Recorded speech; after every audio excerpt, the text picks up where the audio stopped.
ಖಾನಾಪುರ ಗ್ರಾಮದಲ್ಲಿ ಸಾಮೂಹಿಕ ಮದುವೆಯನ್ನು ನಡೆಯಲಾಗಿದೆ.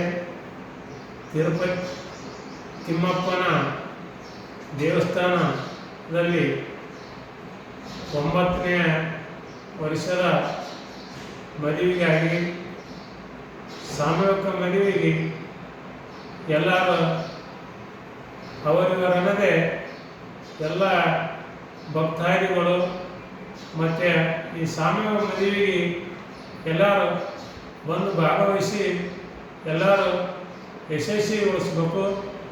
ಮದುವೆ ಪ್ರತಿ ವರ್ಷದಂತೆ ಈ ವರ್ಷನ ಎಷ್ಟು ಜೋಡಿ ಆಗ್ಯಾವ ಅವರಿಗೆ ಜೋಡಿಗೆ ಎಲ್ಲರೂ ಆಶೀರ್ವಾದ ಮಾಡಿ ಅವ್ರ ಮುಂದಲ ಒಂದು ಜೀವನಕ್ಕೆ ಕಾಲಿಡಕ್ಕೆ ಅನುವು ಮಾಡಿ ಕೊಡಬೇಕು. ಎಲ್ಲ ಮುಖಂಡರು ಮತ್ತು ಹಿರಿಯವರು ಎಲ್ಲ ಸಮಾಜದವರು ಅಂತ ಹೇಳಿ ಎಲ್ಲರೂ ಬರ್ಬೇಕಂತ ನನ್ನ ಮನವಿ ಕಳಕಳಿಯಿಂದ ಹೇಳಿಕೊಳ್ಳುತ್ತೀನಿ.